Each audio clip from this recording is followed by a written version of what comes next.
자, 이런 가운데 최근에 이제 지금 탁현민 청와대 선임 행정관 얘기를 좀 해볼 텐데요. 야당하고 여성단체 등으로부터 그동안 이제 사퇴 압박을 받아왔었는데 최근에 사표를 제출한 것으로 알려졌습니다. 근데 사표 제출한 게 이번이 처음이 아니잖아요. 네, 작년에도 사표를 제출했었죠. 네. 당시에 이제 김종천 의전비서관이 오기 전에 너무 맞지 않는 옷을 오래 입었다라고 SNS에 글을 올리면서 사표를 냈습니다마는 당시 임종석 비서실장 등을 비롯해서 청와대에서 놔주지 않는 모습들을 봤고 첫눈이 올 때쯤 놓아주겠다 이제 이런 말까지 나오지 않았습니까?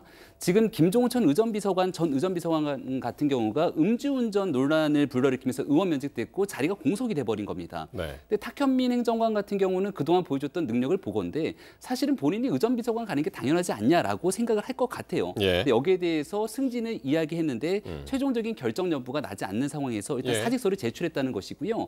하지만 청와대 입장에서도 상당히 부담감이 갈 수밖에 없는 게 과거에 있었던 정현백 여가부 장관이 나서서 예. 탁현민 행정관이 썼던 저서의 여성 비하 발언 등을 문제를 삼아서 현 여당이라든지 그리고 야당에서 거센 공격을 하고 있는 상황에서 탁현민 행정관을 내보내지 않고 오히려 승진까지 시키게 됐을 경우 거센 역풍을 맞을 수 있는 거라 여러 가지 최종 결정에 고민을 하고 있는 상황인 것 같습니다. 그러니까 짧게 한번 들어보겠습니다. 일단 사표를 낸 게 11일이라고 하니까 네. 상당히 이제 며칠 지났고 주말 전에 이제 냈었고 지금 이제 탁현민 행정관은 휴가를 간 상태라고 그러는데 네네. 아직까지 수리를 안 하고 있는 이유는 뭐라고 보세요? 그러니까 조율이 필요한 것 같은데요. 일부 언론이나 이런 데서는 지금 의전 비서관 자리가 비어 있지 않습니까? 그래서 사표를 던진 게 일종의 배팅 성격, 그러니까 다 승진시켜 주세요라고 하는 네. 이런 차원에서 던진 거 아니냐 이런 지금 분석을 내놓던데 제가 볼 때는 그건 좀 악의적인 분석이 아닌가 싶은 생각이 좀 드는데 무슨 이야기냐면 그게 아니라 지금 비서실장을 포함한 청와대 수석진의 어떤 그 교체가 있었습니다. 네. 교체가 있었고